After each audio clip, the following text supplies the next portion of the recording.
I'm pumped to have you here on a Super Tuesday because not only have we got Nigel Farage coming up, but we've got Ray Hadley right now. And I appreciate him staying up that little later than he otherwise would, but we get him that little bit earlier. Great man, welcome to the show.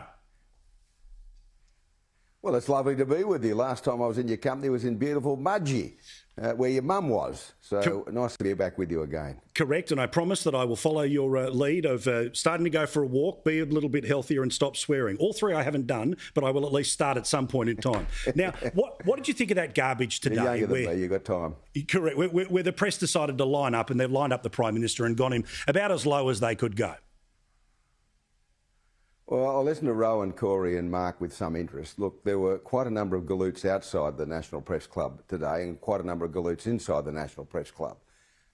It's almost as predictable as the sun coming up in the east, that close to an election, those who are from the left will start to attack those from the right, being the Prime Minister in this particular case. I think everyone would understand, and Gladys obviously sent a text. She's not denying it. She said she can't recall, but she obviously said it. And someone in the not in the National Cabinet, in the New South Wales Cabinet, I believe, but that's my information, responded to it or started the conversation going.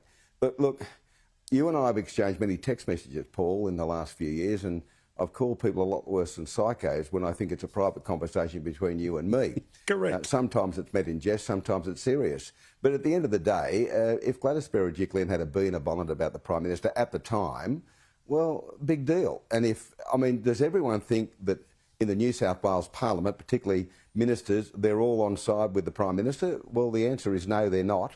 And if they say things privately to the then Premier, it's no big deal. It's not a smoking gun.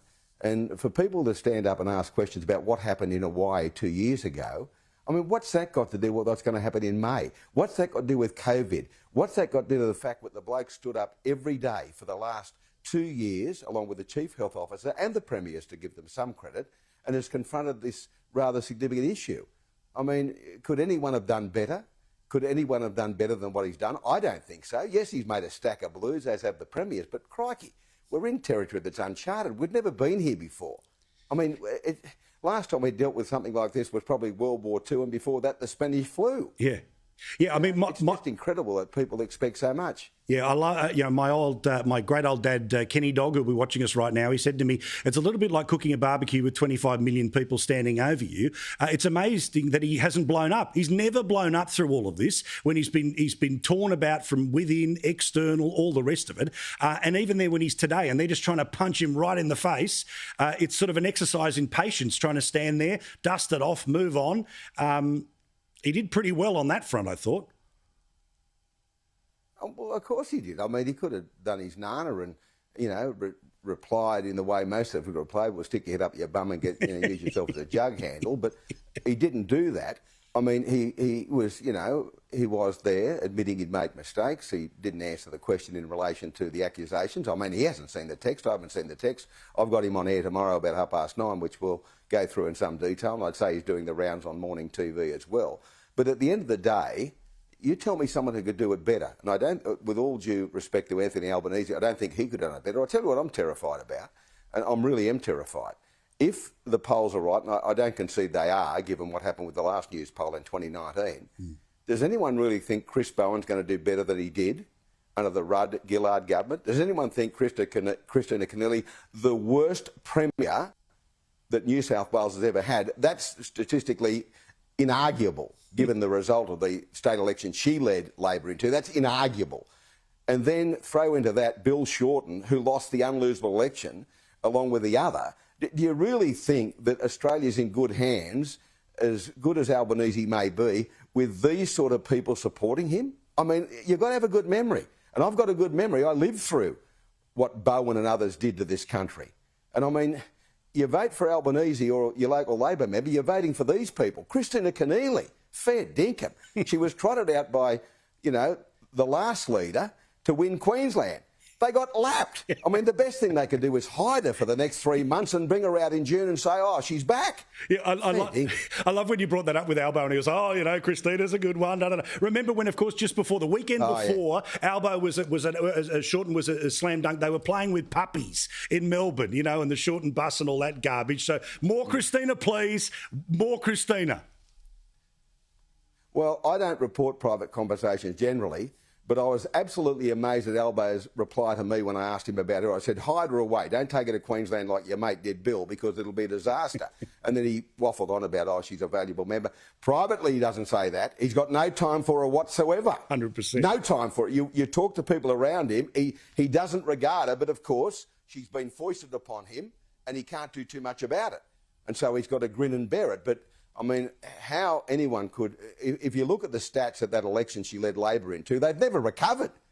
Chris Minns is still pushing whatchamacallit uphill because of her in New South Wales. They've never ever recovered. Correct. Also, just quickly before I move to COVID and other things, our old mate Matt Kean.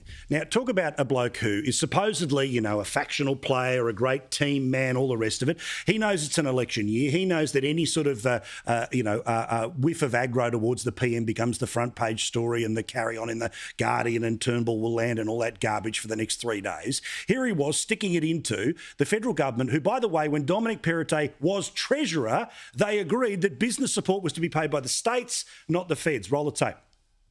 This is such a huge burden that will be borne by our small and medium businesses, and they need the Commonwealth Government's help now more than ever. Well, I'm very disappointed. I was hoping to make this announcement standing beside the Prime Minister today and the Treasurer Frydenberg, but they're not to be found. Just like these are not just New South Wales businesses, they're Australian businesses that pay their taxes to the Commonwealth Government. Geez, you'd want to be in the trenches with that bloke, wouldn't you? I think someone might be checking Matt's text messages to see if he's the one that texts Gladys, because he was joined at the hip with Gladys. So I'm not saying he did it, but if I'm framing a market on behalf of the bookmakers, I'm saying he's tomato sauce odds to be the one texting to the Premier at the time, Gladys Berejiklian. But anyway, that aside, Matt supported Malcolm Turnbull to take a position that he should never have taken, and when he was not the Treasurer but his previous portfolio. So I've had a few running battles with Matt over the years, and I continue to have running battles with him at the moment. I don't think he's a bad bloke. I just think sometimes he's very misguided, and perhaps he'll grow into his position as the years go by. Oh, you're a kind man. I would never be as kind about that fella.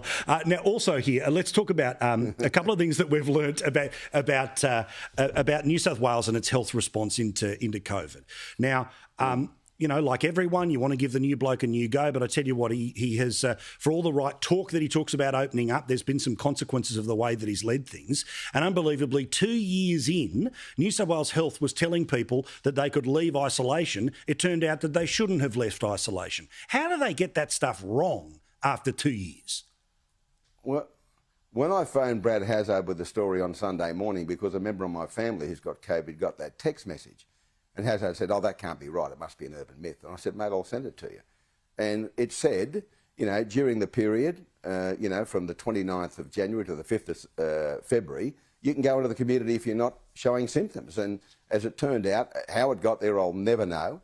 There have been a lot of mistakes, and the mistakes shouldn't be made this late in proceedings. I mean, it has been going for 2 years, and at the end of the day, it should have been fixed. Now, Perrottet's got another problem, mainly with me at the moment, because I argue with him at a table about a metre from me. He came to my home well before that December 10. I went on leave at December 15. He changed it all. I said, mate, just think about it. I mean, yeah, we don't want any more lockdowns, but just be careful. He said, Ray, I'm advised by all the health people. The health people, well, we find out this week that he was told on sometime before the 10th of December, when Omicron was prevalent in South Africa and starting to raise its ugly head here, it's far more transmissible. Many thousands of people will get it. Far more people will die. And as the Prime Minister said, our numbers are good, but it's irrefutable that in the 21 months between March of 2020 and December of 2021, about 650 people in New South Wales died. In the last 7 weeks, 749 have died. So 84 weeks compared to 7 weeks, and so he needed to tread carefully, and he didn't. And that's proven by the fact that the health officials told him to tread carefully. So what did he do? He opened the gates on the 15th. On the 23rd of December, he said, uh-oh, master back, we better reverse this decision. I mean, and by that time, it was too late.